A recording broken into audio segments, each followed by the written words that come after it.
ఇది కృష్ణా జిల్లా గన్నవరం నియోజకవర్గం.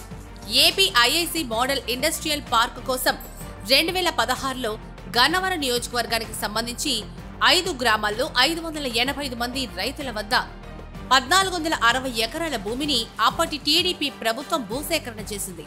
భూములిచ్చిన 450 మంది రైతులకు టీడీపీ ప్రభుత్వం మొదటి విడత నష్టపరిహారంగా ఒక్కో ఎకరానికి 7.5 లక్షల రూపాయల నష్టపరిహారం చెల్లించింది.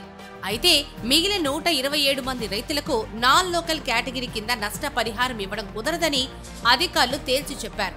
దీంతో మల్లవల్లి రైతులు ప్రభుత్వాన్ని ఆశ్రయించారు. ముఖ్యమంత్రితో పాటు స్థానిక ఎమ్మెల్యేని కూడా కలిశారు. అయితే 2019లో టీడీపీ ప్రభుత్వం అధికారంలోకి రాకపోవడంతో మల్లవల్లి రైతుల పరిస్థితి దారుణంగా మారింది.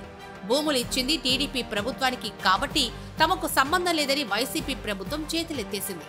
నష్టపరిహారం చెల్లించాలని నిరసనకు దిగుతున్న రైతులను గతంలో గన్నవరం ఎమ్మెల్యే వల్లభనేని వంశీ తప్పుడు కేసులు పెట్టి జైల్లో వేయించారని ప్రచారం కూడా ఉంది. అయితే ఆ తర్వాత వారాహి యాత్ర కోసం మల్లవల్లి గ్రామానికి వెళ్లిన పవన్ కళ్యాణ్ ను రైతులు కలిశారు. తమ గోడు వినిపించారు. దీంతో స్పందించిన పవన్ కళ్యాణ్ కూటమి ప్రభుత్వం త్వరలోని అధికారంలోకి వస్తుందని, అధికారంలోకి వచ్చిన నెలలోపే మల్లవల్లి గ్రామ బాధిత రైతులకు న్యాయం జరిగేలా చూస్తానని పవన్ కళ్యాణ్ హామీ ఇచ్చినట్లు రైతులు చెబుతున్నారు. అయితే కూటమి ప్రభుత్వం వచ్చి సంవత్సరాల కాలం దాటినా ఇప్పటి వరకు తమకు న్యాయం జరగలేదని, పవన్ కళ్యాణ్ ను కలిసి తమ బాధలు చెప్పుకుందామంటే అవకాశం ఇవ్వడం లేదని, తమకు న్యాయం చేస్తామని చెప్పిన పవన్ కళ్యాణ్ ఇప్పుడు డిప్యూటీ సీఎం హోదాలో ఉన్న తమకు న్యాయం చేయడం లేదని రైతులు ఆవేదన చెందుతున్నారు. ఇప్పటికే 20 సార్లకు పైగా ప్రజావాణి కార్యక్రమంలో పవన్ కళ్యాణ్ కు ఫిర్యాదు చేశామని, అధికారులు తమను డిప్యూటీ సీఎం దాకా వెళ్లనీయడం లేదని మల్లవల్లి గ్రామ రైతులు వాపోతున్నారు.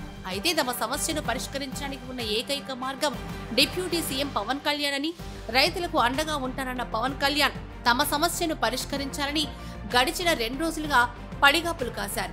మల్లవల్లి గ్రామ బాధిత రైతులైతే జనసేన కార్యాలయ సిబ్బంది హెచ్చరికలతో పాటు మల్లవల్లి ప్రాంతానికి చెందిన పోలీసుల హెచ్చరికలతో రైతులు తిరిగి తమ గ్రామాలకు చేరుకున్నారు. అయితే రేపో మాపో మరొకసారి జనసేన కార్యాలయానికి వచ్చి పవన్ కళ్యాణ్ కలిసే ప్రయత్నం చేస్తామని, తమకు న్యాయం చేయాల్సిన బాధ్యత డిప్యూటీ సీఎం పవన్ కళ్యాణ్ పై ఉందని రైతులు అంటున్నారు.